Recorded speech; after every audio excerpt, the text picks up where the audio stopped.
Avec votre permission, toujours ravi de vous retrouver. Je voudrais que l'on dédie ce cours bien sûr à la mémoire de toutes les personnes que nous avons citées tout à l'heure, à la mémoire de notre ami Simon Nidam qui nous a quittés cette semaine. Et Badel Haim Touvim Shalom aussi pour la Refoua Shelema de tous les malades. Et une petite pensée pour Harry Ben Guigia qui nous souhaitons un prompt rétablissement et bien sûr tous les malades. Voilà, donc nous allons parler de la paracha de Shelach Lecha. Je voudrais juste vous rappeler que avec Israël, nous avons toujours ce décalage qui est d'une semaine. Rappelez-vous, après la fête de Shavuot, il y a eu cette semaine, il y a eu le Shabbat qui était un jour Shabbat Sam. Et alors que pour nous, les Juifs de diaspora, de Galout, nous étions dans le deuxième jour. Nous allons, Be'ezrat Hashem, rattraper ces parachiotes lorsque il y aura deux, c'est-à-dire Hukat et Balak, les deux en même temps. Eh bien, en Israël, ils les liront d'une manière, les deux séparés, et nous, on les lira les deux en même temps. Alors, bien sûr qu'il y a plusieurs sujets dans cette paracha, mais je voudrais avec vous, bien sûr, développer le premier sujet, à savoir les Meragelim, c'est-à-dire les explorateurs. D'abord, de quoi il s'agit? On est dans la deuxième année où les enfants d'Israël sont dans le désert. Et voilà que Dieu s'adresse à Moshe Rabbeinu en lui disant la chose suivante. Shelach lecha anashim, envoie pour toi des hommes d'importants, c'est-à-dire très importants lorsque la Torah utilise le terme anashim, qui vient de Enoch. Enoch est un descendant d'Adam, c'est-à-dire celui qui a commencé à reconnaître la grandeur de Dieu. Quand on dit Anashim, ce sont des personnes importantes. Et donc, tu enverras des personnes importantes pour aller les ragel, c'est-à-dire pour visiter, pour explorer la terre d'Israël. Et voilà que Dieu lui demande de prendre une personne par tribu. Personne par tribu, donc ils étaient au total 12. Vous savez, la vie dans le désert ne pouvait pas échapper à cette forme de vie tribale qui existait déjà. Donc, les tribus, vous savez, même tout au long et même encore dans beaucoup de pays d'Afrique, les chefs de tribus ont une certaine importance, on leur demande. Souvent, on va les consulter pour savoir comment il faut diriger ou orienter telle ou telle chose. Donc là, Moshe Rabbeinu va pas dire je vais envoyer une seule personne et puis cette personne une délégation. Non, je vais envoyer une délégation qui sera composée d'un chef de tribu. C'est-à-dire, chacun choisira parmi les meilleurs que vous avez, chacun un par tribu, ils iront ensuite explorer la terre d'Israël pour voir, pour préparer, parce que le but de ce peuple, rappelez-vous, lorsque Moshe a demandé à Paro, laisse-nous sortir, c'était pas pour résider dans le désert, c'était pas le but. C'était quoi le but? C'est de quitter l'Égypte et aller vers un pays où coule le lait et le miel. Donc c'était le but des enfants d'Israël. Donc ils vont désigner, Moshe Rabbeinu va désigner donc les 12 personnes Et ils vont aller là-bas, ils vont arriver, et quand ils vont arriver, je vais raccourcir un petit peu l'histoire pour mieux, comment dirais-je, pour essayer de mieux traiter le sujet aujourd'hui. Ils arrivent en Israël, ils vont explorer la terre, et quand ils vont arriver, ils vont littéralement démoraliser toute la nation. Et qu'est-ce qui va se passer? Ils vont dire, ah, on nous a envoyés vers un pays où soi-disant coule le lait et le miel, un pays où il y a de très très beaux fruits. Tout ça n'est pas vrai. Ils ont commencé à ameuter toutes les tribus autour d'eux et ils ont fait pleurer tout le monde. Et tout le monde s'est soulevé pratiquement contre Moshe Rabbeinu et Aaron. Les deux seuls qui n'ont pas fait partie de cette assemblée-là étaient Josué et Caleb ben Yefouné. Josué étant de la tribu de Ephraïm, Ephraïm qui est un des fils de Joseph, et puis Caleb ben Yefouné qui est un descendant direct de Juda, de Yehuda. Et on va voir que l'histoire va être terrible parce que Dieu va les punir. Et non seulement il va les punir, il va punir l'ensemble du peuple avec eux. C'est-à-dire toute la population qui a erré dans le désert va malheureusement mourir dans le désert.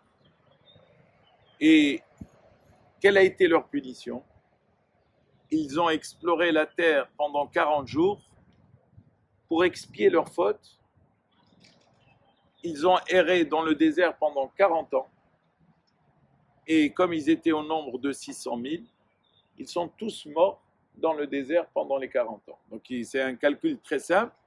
Il suffit de diviser 600 000 par 40, ça fait 15 000. Tous les ans, mouraient 15 000 personnes. Jusqu'à la dernière année où il n'y avait plus.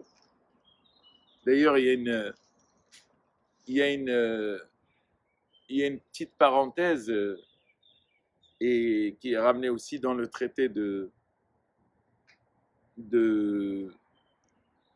Ta'anit, s'agissant du 15 Av. Vous savez que le jour où les enfants d'Israël ont pleuré, cette date-là, c'était exactement le 9 Av. Le 9 Av, c'était quoi? C'est le jour Tisha B'Av, c'est le jour de la destruction des deux temples.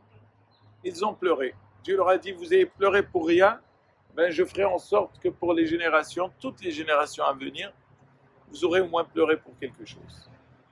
On essaiera d'expliquer cela en même temps, tout au long de ce cours. Enfin, toujours dans le cadre de cette histoire, qu'est-ce qui se passe? Il se passe que les enfants d'Israël vont mourir à cause des explorateurs. Et la 40e année, et nos sages disent quand même la grandeur aussi de cette génération parce que ils étaient dans une forme d'acceptation totale. Vous imaginez quelqu'un qui sait qu'il doit mourir et il l'accepte. En règle générale, quelqu'un qui meurt n'accepte pas de mourir. Il a envie de tout donner pour ne pas mourir. Cette génération-là, elle a accepté sa sentence. Un pays qui est immense, qui est grand, par son autorité, sa démocratie, tout ce qu'on veut, c'est un pays qui respecte sa justice, qui respecte la sentence de la justice, le verdict de la justice. Eh bien, la grandeur du peuple d'Israël a été d'accepter. Pas comme certains où, lorsqu'ils ont été condamnés à juste titre par des juges, qu'est-ce qui se passe? Ils sortent, ils cassent tout. Ça ne marche pas. On a désigné des juges, en leur âme et conscience et en fonction des éléments qu'ils ont, ils jugent. Quand quelqu'un a fauté, il doit payer. C'est normal. Il y a des circonstances atténuantes, certainement. Mais en tout cas, lorsque la justice passe, elle doit être respectée. Et la grandeur d'une population, c'est lorsqu'elle respecte sa justice. Eh bien, la grandeur du peuple d'Israël a été d'accepter la justice. Mais pas n'importe quelle justice, c'est de mourir. Vous imaginez? C'est-à-dire que, imaginez-vous un seul instant la peur qu'ils avaient. Quand le Naf Av arrivait, le texte nous dit là-bas, ils creusaient carrément leur propre tombe et ils dormaient. S'ils se levaient le matin, c'est bien, ils ne se levaient pas, Marbol, il était mort. Vous imaginez ce que c'est, tellement c'est terrible. C'est-à-dire qu'il n'y avait ni pompe funèbre, ni rien du tout. Et ils ouvraient eux-mêmes, ils creusaient leur propre tombe, ils dormaient là-bas. Et si Dieu leur accordait une année supplémentaire, eh bien, ils continuent une année supplémentaire. Ce qui va se passer la dernière année, et c'est pour ça que j'ouvrais une petite parenthèse par rapport au 15 Av, c'est que, et c'est pour ça que le 15 Av est une très grande journée dans le calendrier juif, c'est un des plus grands jours, un Yom Tov, comme le texte nous dit là-bas, Lo hayu yamim tovim l'Israël, comme il n'y a pas eu de jour aussi festif, aussi bon, les Yamim Tovim, que le 15 Av et la veille de Kippour. Enfin, sans trop rentrer dans le détail, le 15 Av, pourquoi? Bien, tout simplement, la dernière année, ceux qui ont creusé pour mourir, ils sont restés là-bas, ils ont vu que le lendemain matin, ils étaient encore en visier. C'est pas possible. On a dû se tromper de calcul. Vous savez que dans le traité de Sanhedrin, là-bas, on dit la chose suivante, que s'agissant du début de la Lune, lorsque la Lune, elle croît, c'est-à-dire lorsqu'on commence du premier jour jusqu'au 15e jour, il se peut parfois que certaines personnes ne connaissent pas la date exacte. C'est pas comme aujourd'hui où le calendrier est déjà établi. On sait, on est le 16, le 17, le 18, c'est établi. Mais s'agissant du calendrier, on va dire lunaire, eh bien, il était en fonction de quoi? En fonction de ce que les témoins, ce que les témoins rapportaient au Bédine. Même si le Bédine connaissait le cycle exact, mais en fonction de ce qui était dit, en fonction de ce qui était rapporté par les témoins, pardon, le mois était par la suite sanctifié. Mais il se peut parfois que, en allant d'une contrée à l'autre, souvent, les débuts du mois n'étaient pas connus. Par exemple, le Talmud, dans le traité de Sanhedrin, dit, lorsqu'on interrogeait des témoins, on leur posait aussi à quelle date avait eu lieu, à quelle date avez-vous vu telle ou telle personne. Et ils devaient donner une date. Il dit, bah oui, on l'a vu le 10 Iyar. Si par exemple sur les deux témoins, il y a un qui disait le 10 Iyar et l'autre disait le 11 Iyar, on ne pouvait pas annuler leur témoignage pour la simple et bonne raison que le Talmud dit là-bas, ceux-là connaissaient le début de la lune, les autres ne connaissaient pas. Peut-être qu'ils avaient un jour de retard. Mais s'ils avaient 2 jours de retard, c'était problématique. Mais un jour, c'était peut-être possible. Voilà que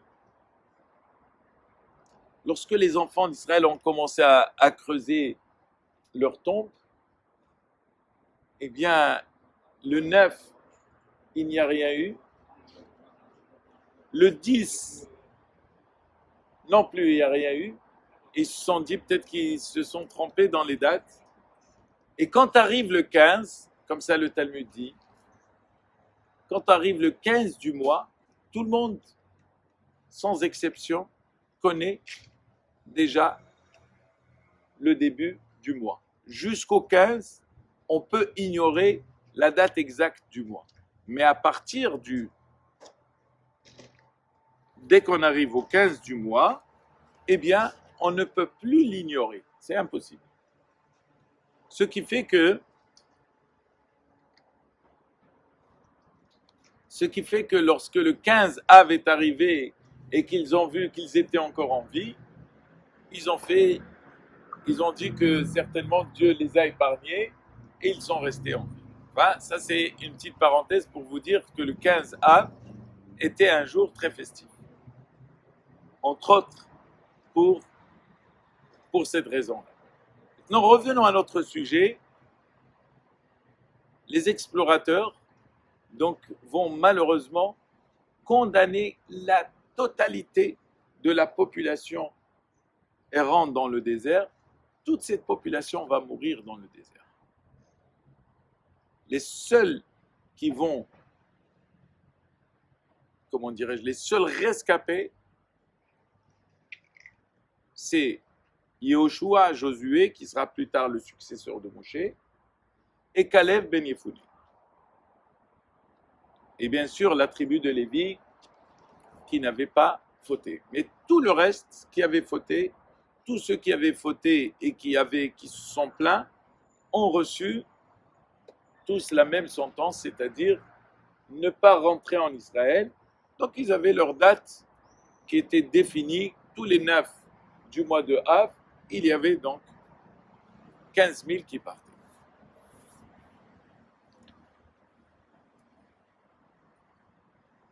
Ça a été une période difficile pour le peuple d'Israël de les voir d'abord, de voir la génération qui a vu la sortie d'Égypte, qui a connu les miracles, qui a tout connu, se retrouver sans, comment dirais-je, se retrouver sans rentrer et en mourant dans le désert, presque sans sépulture. C'est quand même quelque chose de terrible. Ça veut dire qu'ils n'avaient rien. Ils sont morts dans le désert. Et il y a même un texte qui dit qu'ils n'ont même pas de part dans le monde futur. Ça va très loin. Pourquoi tout cela? On va essayer aussi de le développer avec votre permission. Revenons déjà juste, voilà, ça c'est l'histoire un petit peu complète des Meragélim, des explorateurs. Revenons déjà sur le départ du texte. Le texte, Dieu dit à Moshe Rabbeinu, envoie pour toi. Qu'est-ce que Rashi explique là-bas? À chaque fois que Dieu désigne Shelah Lecha, le mot Lecha veut dire non seulement pour toi, mais pour ton bien. C'est-à-dire que si tu me demandes conseil à moi, je ne les aurais pas envoyés. Mais Shelah Lecha Anashim, c'est pour toi. C'est les Anatra ou le Tovatra. C'est pour ton profit et pour ton bien. On va se poser d'abord la première question. Quel profit? Quel bien? Quand on sait qu'ils ont conduit toute cette génération à mourir dans le désert, il n'y a aucun bien là. Ensuite, dans le texte, il est marqué Vaishlach otam Moshe, Moshe les a envoyés, Mimidbar Paran, du désert de Paran, Alpi Adonai, sur la parole de Dieu. Alors, on n'arrive pas à comprendre. Soit c'est Moshe Rabbeinu qui les a envoyés parce que Dieu lui a dit, pour moi, tu n'as pas besoin d'aller. Je t'ai dit que la terre d'Israël, elle est magnifique, tu n'as pas besoin de voir. Vous imaginez quelqu'un, un bijoutier, qui vous dit, je vous vends une bague. Je te donne la meilleure. D'accord. Qu'est-ce que tu vas lui dire? J'ai envie de la voir. Je vais acheter, comme ils disent les anciennes, de l'eau, du poisson dans l'eau. Non, j'ai du très beau poisson, mais je ne l'ai pas vu. Mais là, c'est Kaviachol, c'est Dieu qui parle. Qu'est-ce que Dieu dit à Moshe Rabbeinu?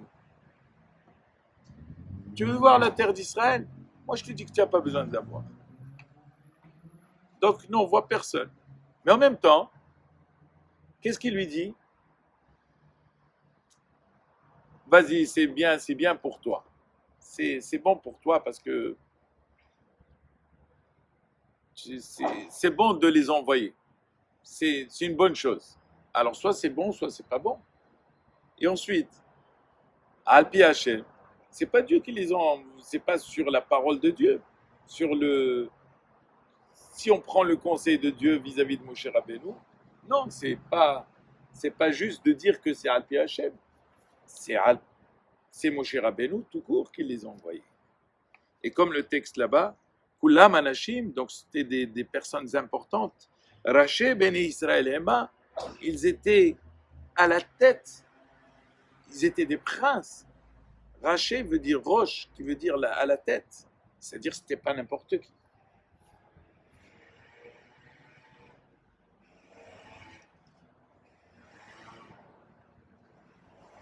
Alors comment peut-on dire que c'est Dieu qui les a envoyés, alors que c'est Moshe Rabbeinu qui les a envoyés lui-même? Regardez, je vais vous raconter une histoire qui est ramenée là-bas dans le Talmud, où on raconte un jour Rabbi Yehoshua ben Lévi. C'est que Rabbi Yehoshua ben Lévi, on dit de lui que lorsqu'il il n'est pas mort, il est monté au ciel, corps et âme. Il est monté là-bas, il est resté là-bas. Il y en a 10 comme ça, 10 dans le Talmud où on parle, ils n'ont pas goûté à la mort. Ils ne sont pas morts. Ils sont montés directement, corps et âme, vers Dieu. Et parmi eux, Rabbi Yehoshua ben Lévi. La Gemara raconte là-bas d'ailleurs que un jour il est monté avec Eliyahu Hanavi, il l'a fait monter pour lui faire visiter un petit peu les installations et tout le reste. Il a dit, ah, c'est magnifique. Il lui a dit, voilà, tu as ton 2 pièces ici, tu as ta maison ici, tu as ton jardin là, etc. Et puis, quand il finit la visite, il lui dit, eh, Akhlas, maintenant tu descends. Il a dit, non, je ne descends pas. Comment ça? Il lui a dit, tu m'as dit que tu venais juste avec moi visiter, maintenant tu ne veux pas descendre. On dit que ils sont, enfin pour abréger, ils sont montés jusqu'à Dieu. Et il s'avère que Rabbi Yehoshua ben Lévi n'a jamais prononcé le nom de Dieu en vain. Dieu a dit aux anges, je n'ai rien à lui reprocher, s'il veut rester là, il reste là. Donc Rabbi Yehoshua ben Lévi est resté corps et âme dans le ciel. Donc un jour, il rencontre Eliyahu Hanavi, c'est le prophète Élie, et donc il a prié, il a demandé à voir Eliyahu Hanavi. Quand Eliyahu Hanavi est arrivé le voir, il lui dit, qu'est-ce que tu veux de moi? Il dit, je voudrais que tu me dises un petit peu ce que tu fais un peu dans le monde. Bon, tout le monde parle Eliyahu Hanavi, Eliyahu, tout le monde le chante, et j'ai envie de savoir ce que tu fais. Il dit, écoute, je vais faire des choses, si tu me suis, si tu arrives à me suivre, tu vas voir des choses qui vont te, comment dirais-je, qui vont te mettre en colère. Tu vas te poser des questions. Il dit, c'est pas grave, je te poserai pas de questions. Il dit, ah, attention, tu viens, mais tu ne poses aucune question, parce que tu vas voir des choses tellement étranges que tu ne vas pas comprendre. Il dit, très bien. Donc ils ont marché tous les deux. Quand ils ont commencé à marcher, la nuit commençait à tomber. Ils se retrouvent où? Dans une auberge, chez un monsieur qui était très pauvre. Lui et sa femme, qu'est-ce qu'ils avaient? Ils se nourrissaient d'une toute petite vache. Ils avaient une petite vache, elle leur donnait du lait, elle les nourrissait. Quand ils arrivent là-bas, comme le plus souvent, en règle générale, ceux qui sont hospitaliers, c'est toujours ceux qui n'ont pas. Ce Ani-là, quand ils arrivent, il les reçoit vraiment avec Rahavat Yadaim, comment dirais-je, avec une très grande largesse. Il leur donne du pain, de quoi manger, il leur a fait vraiment cavote comme il le fallait, alors que lui-même était un homme très, très, très pauvre. Qu'est-ce qu'il fait, Eliyahu Hanavi? Il se lève au milieu de la nuit, il tue la vache. Il lui donne un coup, il tue cette vache. Rabbi Ushua ben Levi qui a vu ça,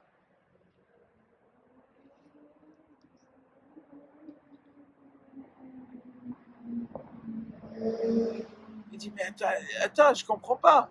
Cette vache-là, c'est toute leur vie. Elle leur permet de manger, elle leur permet beaucoup de choses. Comment ça, tu leur as enlevé? Et encore, c'est comme ça que tu remercies ces pauvres gens qui t'ont accueilli, qui t'ont donné leur lit, le gîte, le couvert et tout. Qu'est-ce que tu fais? Tu te lèves et tu tues la vache. Il lui a un avis, il se lève, il lui dit, attends, tu te rappelles, tu es venu avec moi, je t'ai donné une condition. Tu ne poses pas de questions. Je t'avais dit de ne pas poser de questions. Maintenant, tu veux continuer avec moi, tu ne poses pas de questions. Il dit, bah, ça va, je continue avec toi. Donc il n'a pas eu de réponse, il continue à marcher. Ils ont continué à marcher. La deuxième nuit, chez qui ils vont se retrouver? Chez un homme très riche. Un homme qui était en train de s'occuper de la construction de sa maison. Quand il les a vus venir, il a vu venir deux personnes, c'est de les accueillir. À l'époque, sur le chemin, il n'y a pas de restaurant ni rien. Le restaurant, c'était à l'intérieur des maisons. Quand on ouvrait, quand quelqu'un il avait faim, il avait de quoi, qu'il n'avait pas de quoi, où dormir, etc., on ouvrait la porte et on partageait avec tout le monde. Voilà ce qui se passe. Il arrive là-bas chez ce riche-là.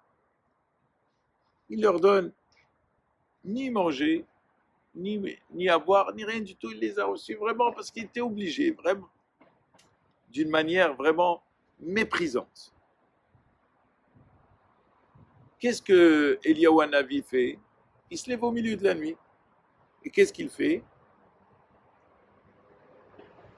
Il demande à Rabbi Ushua ben Levi prendre de cette corde. Rabbi Ushua ben Levi prend cette corde. Eliyahu Hanavi chacun d'un côté. Et ils ont mesuré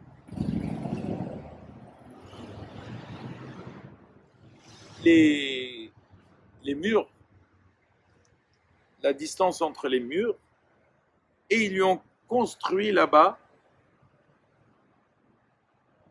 un immense palais. Rabbi Ushua ben Levi dit, ça y est, je ne comprends rien. Il dit, comment? Le pauvre qui t'a reçu, qui t'a donné son lit, qui t'a donné son manger, qui a tout partagé avec toi, tu as prié pour la mort tu as tué sa vache, et celui-là, là, qui n'a même pas osé te voir, qu'est-ce que tu as fait? Tu lui as construit un palais? Je ne comprends pas. Qu'est-ce que Eliyahu Hanavi lui dit? Il dit, ah, qu'est-ce que je t'ai dit? Ne pas poser des questions. Tu veux continuer avec moi? Tu ne poses pas de questions. Non. Rabbi Ushua ben Levi, ça le brûlait un petit peu, mais il dit, bon, comme j'ai envie de marcher avec Eliyahu Hanavi, ça n'arrive pas tous les jours, je vais continuer encore à marcher avec lui. Ils sont partis. Ils arrivent dans une ville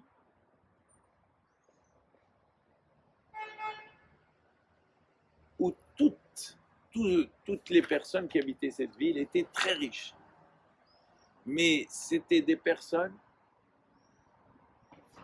hautaine et méprisante, et en même temps, comment dirais-je, d'une très grande prétention. Quand ils sont arrivés, ils n'ont même pas voulu les voir. C'est quoi? C'est des gens qui sont comme ci, comme ça. Pas les voir. Ils leur ont donné ni manger, ni à boire. Et bon, ils sont rentrés dans la synagogue où tout le monde priait. Et voilà qu'il y a un avis, il prie pour l'assemblée devant Rabbi Yoshua ben Levi et lui dit dans sa prière que vous soyez tous des dirigeants. Rabbi Yoshua ben Levi dit, mais attends, je ne comprends pas. Là. Ils nous ont même pas regardé, tu pries qu'ils soient tous des d'imminents dirigeants, mais je ne comprends pas. Il lui a dit, je t'ai dit que si tu venais avec moi, tu ne posais pas de questions. Si tu veux continuer à venir avec moi, il ne faut pas poser de questions. Qu'est-ce qu'il fait? Il continue. Et voilà qu'il arrive, cette fois-ci, dans une ville où il y avait beaucoup de pauvres. Énormément, essentiellement que des pauvres. Et lorsque ces pauvres les ont vus, les ont reçus avec Bephanim Yafot, avec un beau visage, avec un sourire, avec amour. Ils ont partagé le peu qu'ils avaient avec eux. Et ils leur ont fait un kavod exceptionnel. Alors que tous avaient des petits moyens, mais ils les ont vraiment et réellement accueillis comme il le fallait. Le lendemain matin, il les suit à la synagogue. Qu'est-ce qu'il fait? Il leur dit que Dieu fasse que un parmi vous soit un dirigeant et pas le reste. Rabbi Yoshua ben Levi, il n'en pouvait plus. Il dit, attends, je ne comprends pas. On a été chez des gens très très riches, tu les as bénis, et là, ceux-là, tu as dit, mais les pauvres, ils sont tous cotisés pour nous accueillir, pour nous mettre à l'honneur, et voilà que tu bénis un parmi eux. Et il a dit, Rabbi Yoshua ben Levi lui a dit, non, écoute, c'est impossible, je n'arrive plus à tenir. Il lui a dit, écoute, si je te donne des explications maintenant, tu ne pourras plus venir avec moi.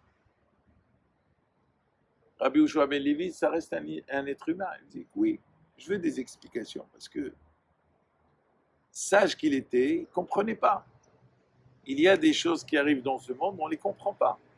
Pourquoi? Pourquoi ça? Pourquoi celui-là qui a fait ça, il a ça? On ne les comprend pas. Donc quand il était avec Rabbi Yoshua ben Levi, qui était un humain, qu'est-ce qu'il a dit? Je veux comprendre. Stop, je ne veux plus marcher avec toi. Je veux comprendre ce que tu es en train de faire. Alors, il y a un avis, il lui a donné des explications pour chaque étape. La première étape, là-bas, il lui dit, sache que le soir même où nous avons été chez ce couple qui avait une vache, j'ai vu dans le ciel qu'il a été décrété que c'était la fin de cette femme, qu'elle devait mourir. Mais j'ai vu tellement le hesed qu'ils ont fait, j'ai dit à Akash Baruch Hu, c'est pas possible. Je dis, Dieu, tu annules les décrets. Regarde comment ils se sont comportés. Prends quelque chose à sa place. Prends un sacrifice.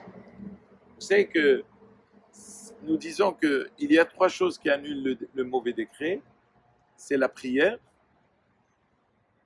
la tchouva, c'est-à-dire le repentir, et quoi, c'est quoi la troisième? La tzedaka. Quelqu'un qui est ba'al tzedaka va hesed, eh bien, il peut annuler les mauvais décrets. Donc elle s'est bien comportée.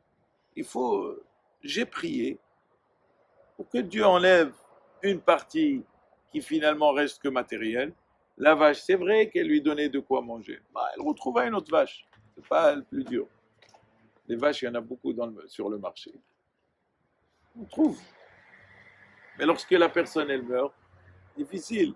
C'est souvent ce qui s'est passé pendant le confinement. Et beaucoup de gens qui pleurent. Et on a tout perdu. Je dis, mais vous avez la vie encore. Vous n'avez rien perdu. Dieu vous a donné la vie. Vous pouvez encore vous refaire. Ce qu'on a perdu, eh ben on l'a perdu. Et combien on a gagné avant? Est-ce qu'on l'a compté ça? On n'a pas compté. On compte juste ce qu'on a perdu pendant 2 mois. Et tout ce qu'on a gagné avant, c'était normal. Et combien même tu as perdu 2 mois, tu as perdu. Et c'est vrai que c'est difficile. Mais tu as envie, tu as la santé, tu as tout. Tu peux le refaire. Tu peux le refaire. C'est ce que Eliyahu Hanavi a dit pour cette vache-là. Ben oui, c'est vrai. Elle la nourrissait.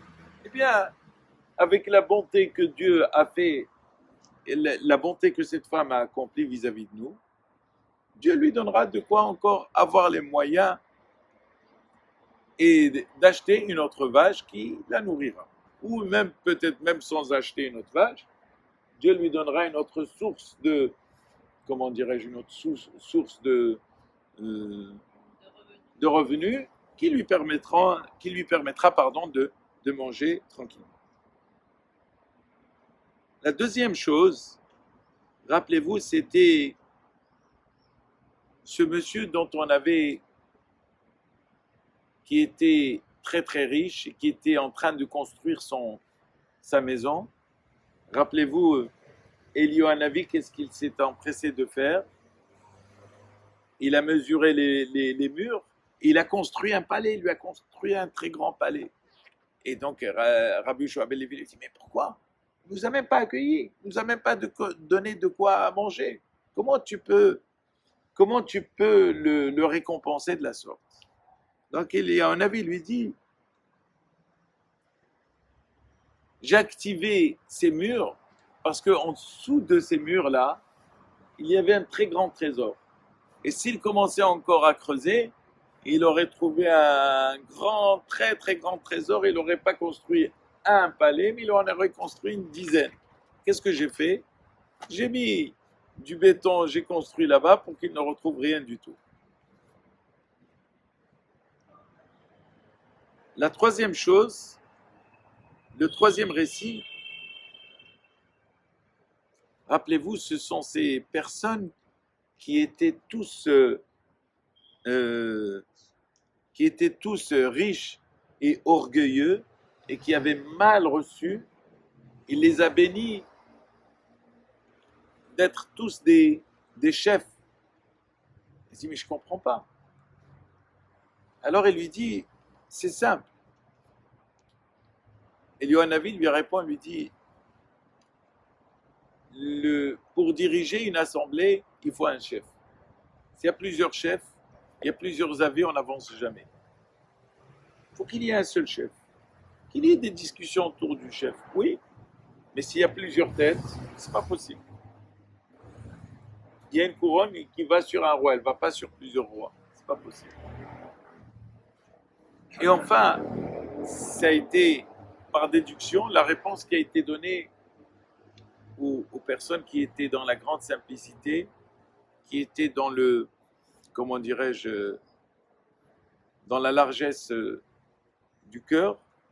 Comment il les a bénis? Il leur a dit justement que vous ayez un seul dirigeant. Parce que un seul dirigeant avec la même philosophie, eh bien, vous orientera certainement vers le même, vers le même, vers la même, vers les mêmes principes que vous avez.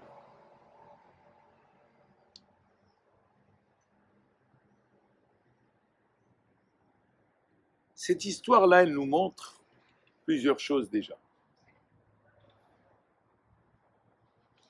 Elle nous montre que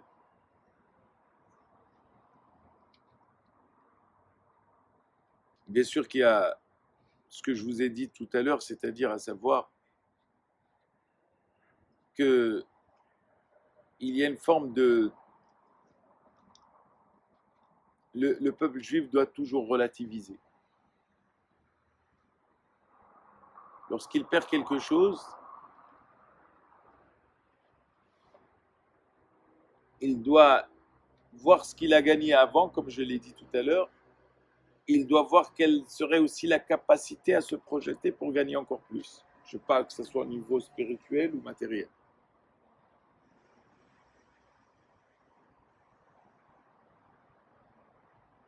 La deuxième chose, c'est que les Meragélim, les explorateurs, qui ont malheureusement conduit le peuple vers la destruction la plus terrible qu'a connue le peuple juif, ils voulaient tous être des chefs. Ils voulaient être des chefs. Et quand on veut tous être des chefs, ce qui se passe, c'est qu'on a envie de décider. On a envie de décider sans l'aval de l'autre. Pourquoi Moshe Rabbeinu et pas nous? Moshe Rabbeinu n'est pas plus fort que nous.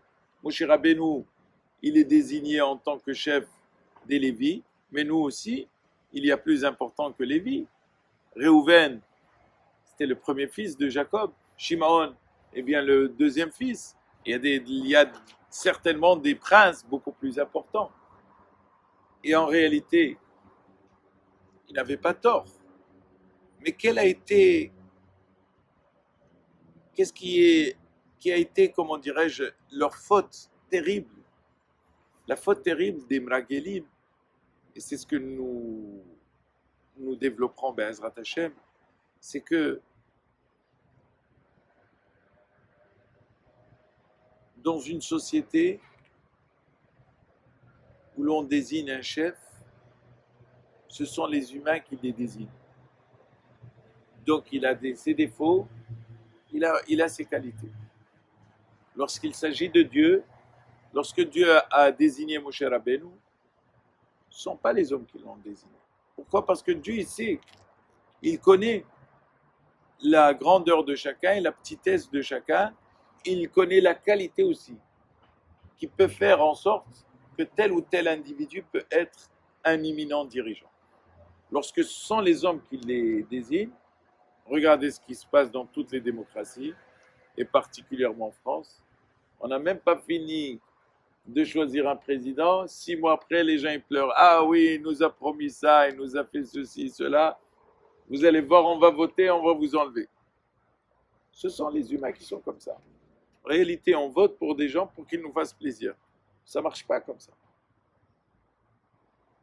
Ça ne marche pas comme ça. Quand on vote pour quelqu'un, c'est pour qu'il dirige un peuple. Il fait en fonction de la ligne qu'il s'est tracée pour conduire un peuple. S'agissant de Moshe Rabbeinu, lui, tout ce qu'il fait, Alpi Hashem, ce n'est pas quelque chose qu'il a inventé de lui-même. Ce qu'on a dit finalement, Dieu lui a dit, pourquoi tu veux les envoyer? Moshe Rabbeinu lui dit, je dois les envoyer. Pourquoi? Parce que au fond d'eux-mêmes, d'abord, ils sont partis avec une mauvaise idée. Puis au fond d'eux-mêmes, ils représentent une population. Et comme je vous disais tout à l'heure, la population a besoin de voir, de sentir, de dire, tiens, mais tu me racontes cette histoire. Tu es un témoin vivant. Le témoignage est important. Ceux qui vont là-bas vont nous témoigner de ce qu'ils ont vu. Comment on peut dire que c'est bon? Ce deuxième point-là marque aussi le manque de confiance que l'on peut avoir vis-à-vis de Dieu. Leur plus grande punition a été de mettre en doute la parole de Dieu.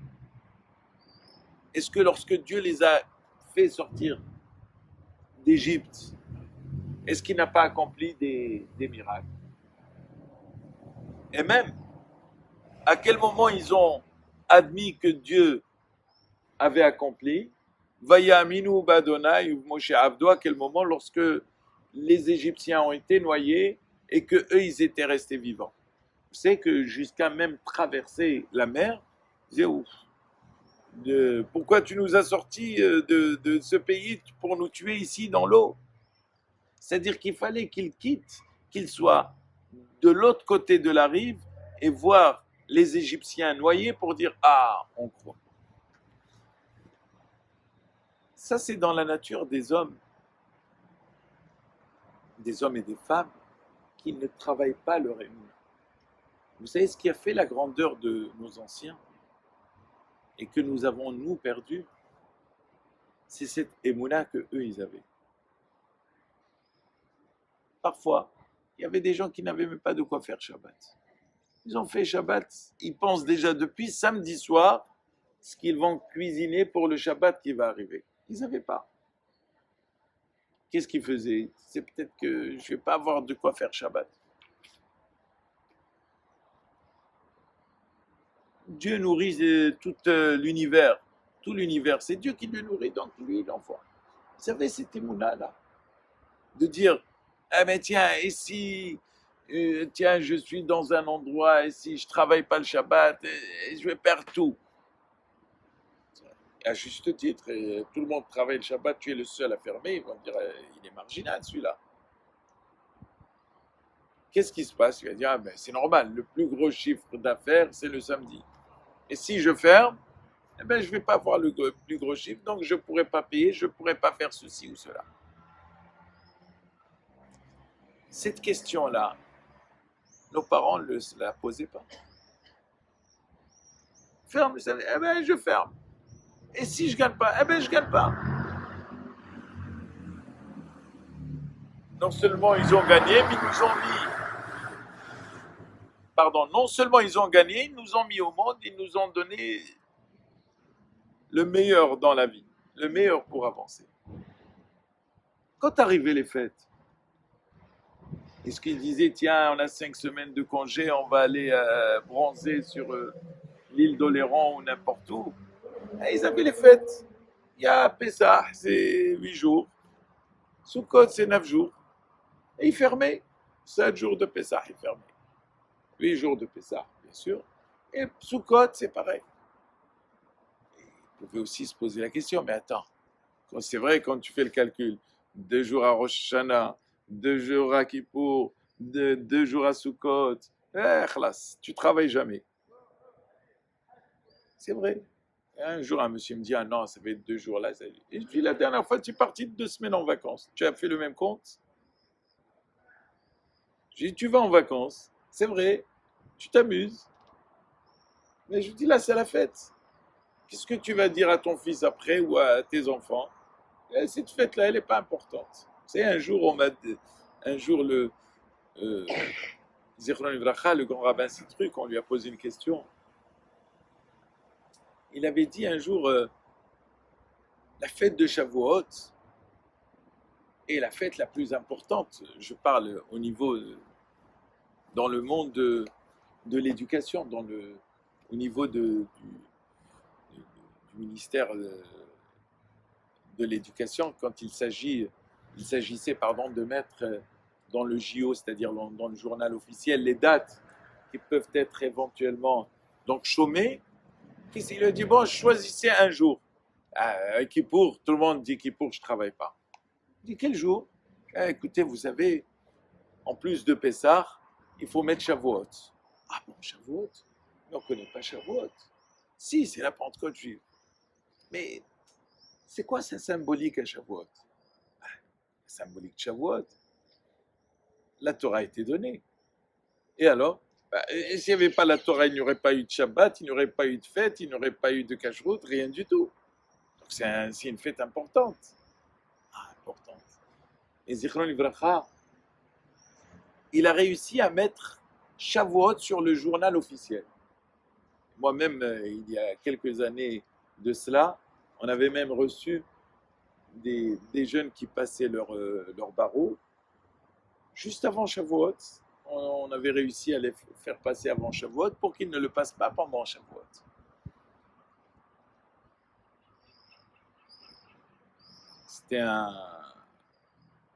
C'était juste pour vous dire que la fête Shavuot est aussi importante que Pessah, que Kippour, que n'importe quelle autre fête. On ne peut pas classer les fêtes. Bon, ben, moi, je fais les fêtes importantes. Je dis à quelqu'un, donne-moi les fêtes importantes. Pourquoi il y a une différence entre deux Yamim Tovim? C'est les mêmes règles. Yom Tov, tu as le droit d'allumer à partir d'une flamme, que ce soit Shavuot, Sukkot ou Rosh Hashanah, c'est pareil. Quelle différence y a-t-il? Il n'y a pas de différence entre les deux. Aucune même. Il y a une différence avec le Shabbat, mais pas entre les Yamim Tovim. Il y a une différence avec Hol HaMoed, mais pas entre Yamim Tovim. De là à dire que Yom Tov de Rosh Hashanah est plus important que celui de Sukkot, c'est faux. Les deux sont importants. Si je ne travaille pas Rosh Hashanah parce qu'on dit le jour où je suis jugé, alors je vais dire aussi à Sukkot, bon, Sukkot, je ne suis pas jugé, donc je peux travailler. Comment Dieu te juge? Il te dit, ben, je vais te juger à Rosh Hashanah parce que je sais déjà dans ta tête que tu vas travailler à Sukkot, que tu vas mépriser Sukkot. C'est pas normal. Cette émouna-là, c'est un travail que l'on doit faire sur nous. Et pour acquérir cette émouna-là, il faut avoir tout le contraire de ce qu'avaient les explorateurs. Rappelez-vous, cette histoire que je viens de vous raconter, ce sont les mauvaises qualités, les mauvais traits de caractère que possédaient ces explorateurs. Ils étaient orgueilleux, voulaient le pouvoir. Vous croyez que Moshe Rabbeinu voulait le pouvoir? Moshe Rabbeinu, rappelez-vous la semaine dernière, a dit à Dieu que tout le monde soit des prophètes. Ça ne me dérange pas. Tu veux partager ta prophétie? Vas-y, khlas. Tiens, prends le chéquier et fais ce que tu veux avec. Prends ma tête, fais ce que tu veux avec. Que tout le monde devienne des prophètes. Je suis jaloux de qui? De quelqu'un? Pas du tout. Donne. Les explorateurs, c'était le contraire. Ce sont ces qualités d'orgueil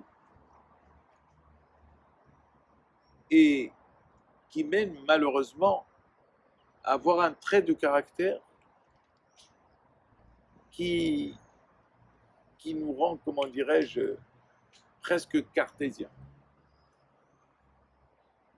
Le peuple juif ne peut pas être cartésien. Il doit voir certaines réalités en face. Il ne peut pas dire à Dieu, comme je le dis souvent, bon, mais écoute, moi je crois en Dieu, je vais rester à la maison, il va m'envoyer de quoi manger. Ça ne marche pas comme ça.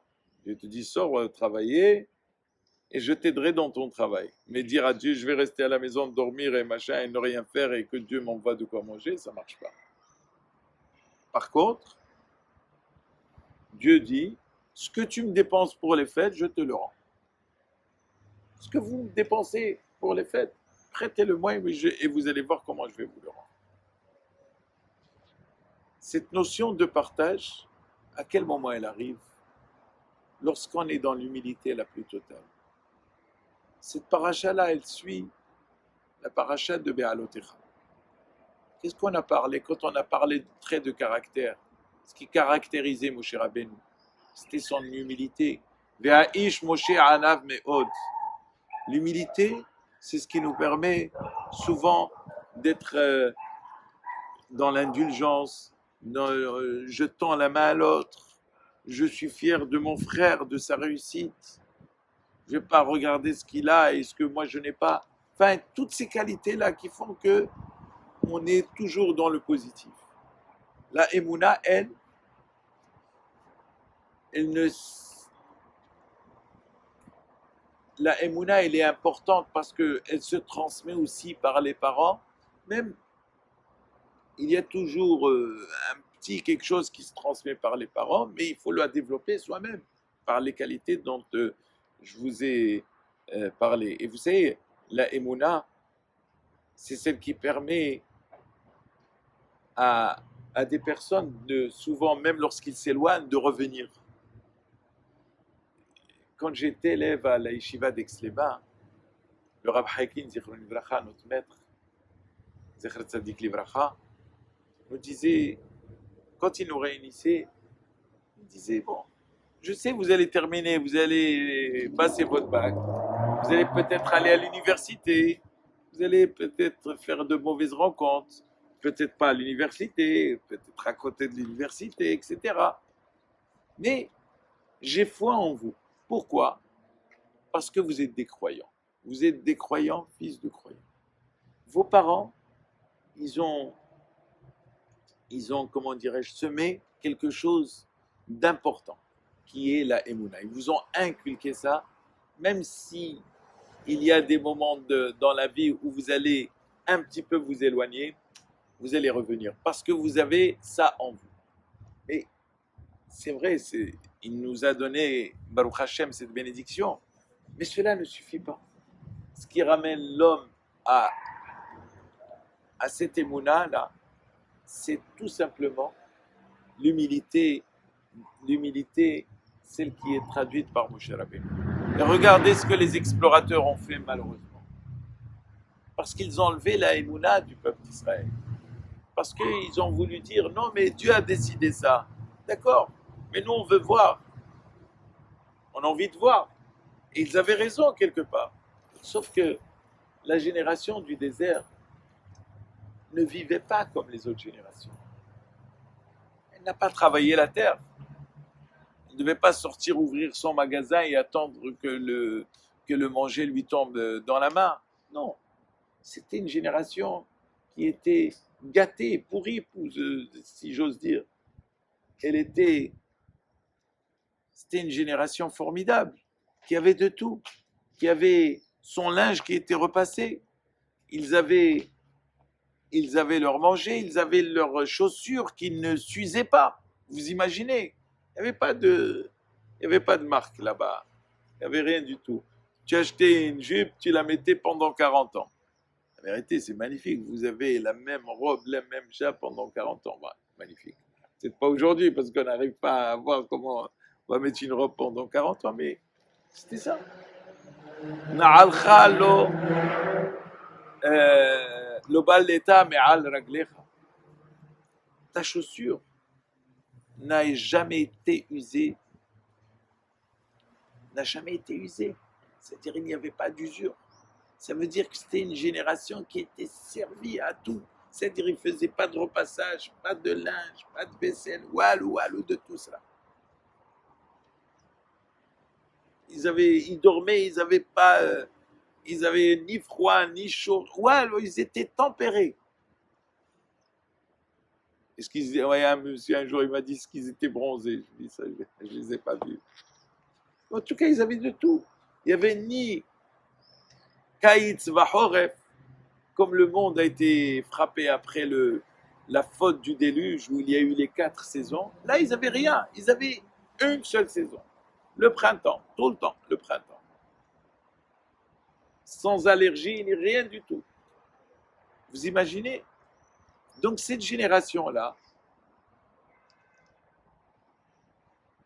n'a pas pris conscience de l'amour que Dieu leur a donné. Cette génération-là n'a pas pris conscience de tout ce que Dieu a fait pour eux. Et bien comme cette génération-là n'avait pas ce fond-là qui était nécessaire pour bâtir un pays et un monde meilleur, ils n'ont pas eu le mérite de rentrer en terre d'Israël. Parce que finalement, ceux qui sont rentrés, c'était leurs enfants. Ils ont dû travailler. Pourquoi? Parce que Dieu, c'est pas que Dieu a pris Hasbi Shalom, on ne peut pas dire qu'il a pris des erreurs passées. Mais il a vu que l'homme était faible. Il fallait que l'homme, pour pouvoir apprécier ce qu'il mange, il faut qu'il sue. Il faut suer pour avoir comment dirais-je, l'importance de ce que tu dépenses. Si on n'a pas l'importance de ce que l'on a, ce que l'on possède, on va le jeter, on va le brûler. Parce qu'on n'a pas gagné. S'il y a des enfants dont les parents sont très riches, eh bien, ils prennent la voiture, ils vont, ils jouent partout, ils dépensent de partout, ils voyagent, etc. Ils font les riches de partout. Je dis, mais c'est normal. Tu n'as jamais travaillé, tu n'as jamais gagné cet argent, donc tu peux Mais imagine un temps, soit peu, que tu puisses mettre des efforts, fournir des efforts. Comment tu vas te comporter? Tu te comporteras différemment. Donc Dieu a vu que quoi? Que dans le mauvais côté de l'homme, il fallait choisir ceux qui avaient cette notion de hakara, une forme de reconnaissance. Parce que c'est cette reconnaissance-là qui nous mène finalement vers cette humilité. La reconnaissance, la hakaratato, Dieu nous donne. Ça, c'est important. Le jour où on reconnaîtra d'une manière continue cela, on ne faudra jamais. Si chaque jour, l'homme se dit, mais attends, tu te rends compte? C'est vrai que j'ai eu une perte, j'ai eu ceci ou cela. Mais attends, Dieu m'a gardé en bonne santé. Dieu m'a donné ceci, cela. J'ai encore le temps de voir ça et ça. Et il y a d'autres autour de moi qui n'ont peut-être pas la même chose que moi. Peut-être encore beaucoup moins. Quand on arrive à relativiser dans ce sens-là, c'est pas hasvé shalom. Certains disent, ah, moi, j'ai pas envie de voir plus bas que moi. Non. Quand on voit plus bas, ça veut dire que Akadosh Baruch Hu nous a donné quelque chose, certainement par rapport à des mérites, que l'on doit encore développer. La génération du désert ne méritait pas de rentrer en Israël. Parce qu'ils sont à l'instar de ces enfants-là, qui n'ont pas travaillé, qui n'ont jamais su ce que c'était que le travail. Et donc, ils ont mangé de la manne. Même la culture du pays, de la terre, ils ne l'avaient pas. D'ailleurs, lorsque les enfants d'Israël vont quitter le désert, quand ils vont traverser le Jourdain, la manne va s'arrêter. Vaishbot Hamman. La manne va s'arrêter totalement. Voilà pourquoi, d'une part, il fallait d'abord, chez l'Ahlecha Anashim, d'une part, il fallait envoyer, parce que cette génération-là était constamment dans la querelle. Vous imaginez un temps soit peu, Moshe Rabbeinu n'envoie personne, qu'est-ce qu'on va dire? Ah, tu nous as encore, comme diraient les jeunes, tu nous as embrouillés, Moshe Rabbeinu. Non. Vous voulez voir la terre d'Israël? Allez-y, voyagez. Regardez. Qu'est-ce qu'ils ont apporté pour démoraliser le peuple? C'est vrai, ils avaient des fruits, ils avaient ceci, cela. Ils ont apporté des grappes qu'ils ont soulevées à 8. Ils ont dit, vous imaginez? Regardez les fruits de ce pays. Ça veut dire que c'est un pays qui, si les fruits sont comme ça, comment doivent être les arbres et le reste et la population? Et le texte dit là-bas, Vanihi be'enenu kahagavim. Nous étions aux yeux des habitants de ces villes comme des hagavim, comme des petites fourmis, comme pas fourmis, comme des petites sauterelles. Donc vous imaginez. Et ça veut dire que là, ils ont même mis Dieu en doute. Si Dieu vous dit que vous allez avoir cette terre, il peut y avoir les plus grands géants de la terre, c'est Dieu qui décide. Qu'est-ce que Dieu a fait? Il a décidé beaucoup de choses. Il y a beaucoup de gens pendant des mois et des mois, ils ont décidé de faire beaucoup de choses. Qu'est-ce que Dieu a fait? Il a envoyé, comment dirais-je, qu'est-ce qu'il a envoyé? Il a envoyé un petit virus qui n'est même pas visible. Et qu'est-ce qui se passe? Il a bloqué le monde entier. Et aujourd'hui, ceux qui travaillent ont peur de travailler. Ceux qui ne sortent pas veulent plus encore rester à la maison. Vous imaginez comment une petite chose que Dieu a envoyée sur terre, elle a bloqué. Donc ça veut dire que si Dieu veut faire des choses, il peut le faire. Mais est-ce que nous croyons fermement lorsque Dieu nous dit, vous inquiétez pas, je ferai en sorte de vous redonner ce que vous m'avez prêté. Lorsque vous me prêtez pour comme je disais tout à l'heure, les fêtes, etc., les moments où on se retrouve, eh bien, je vous le redonne. Je vous le redonnerai. Mettez-moi à l'épreuve. C'est la seule fois où Dieu il dit de le mettre à l'épreuve. Lo tenasu et Hashem Elokechem. On n'a pas le droit de mettre Dieu à l'épreuve. Mais la seule fois où on met Dieu à l'épreuve, c'est s'agissant de ce qui est socle familial, c'est-à-dire les fêtes, le Shabbat, etc. Imlo eftah lachem, vous verrez ce que je vais vous ouvrir. Donc, cette génération-là n'avait pas ce socle-là, n'avait pas cette émouna qui allait les conduire pour plus tard diriger. Parce que quand on dirige, on est à l'image de Moshe Rabbeinu. On doit être dans cette humilité. L'humilité, la hanava, c'est ce qui nous rapproche de Dieu. Moshe Rabbeinu a eu cette présence constante de Dieu parce que justement il était dans l'humilité, il était dans le partage, il était dans la reconnaissance du bien, il était dans l'effacement le plus total, mais il était surtout aussi dans la continuité de ce qu'avaient fait ses parents. Voilà ce que les Meragelim n'ont pas fait. Les deux qui se sont exclus, on va le voir, ça a été Caleb Ben Yefouné. Nos sages disent que les deux ont été sur le caveau des patriarches. Et d'ailleurs, Moshe Rabbeinu va rajouter à Josué, il va lui rajouter un Yud. Vous savez que Josué s'appelait Hoshea. Dieu va lui rajouter un Yud pour s'appeler Yehoshua. C'est-à-dire rappelez-vous, avant Sarai, elle s'appelait Sarai. Elle ne s'appelait pas Sarah. Dans la Torah, c'est marqué Sarai. Dieu lui dit, écoute, on ne va plus t'appeler Sarai, on va t'appeler Sarah. Le Yud que Dieu a enlevé à Sarai, il va lui dire, écoute, je sais. Parce que moi, Dieu, je sais, je connais le passé, le futur et le présent, je connais tout. Ce Yud-là, Dieu l'a donné à Yoshua. Moshe Rabbeinu l'a donné par l'intermédiaire de Dieu à Yoshua pour le sauver justement de Hatzat Meragelim, le sauver du conseil. D'ailleurs, Hatzat, c'est ce qui veut dire. Hatzat Meragelim, le mauvais conseil. C'est ça, c'est ce qui a mené malheureusement cette génération à la perdition. Parce que quand on donne les conseils, comme les Meragelim, quand on est des grands, quand on est des dirigeants, on doit donner les bons conseils. On doit nous donner l'exemple. Et l'exemple, ils ne l'avaient pas.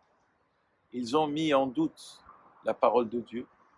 Ils sont partis voir. David Amelech a dit Amrou Hayyaroch El Shulhan Bamidbar. Sans même poser la question, est-ce que Dieu peut dresser une table? Est-ce que Dieu peut nous donner à boire? On va le voir la semaine prochaine.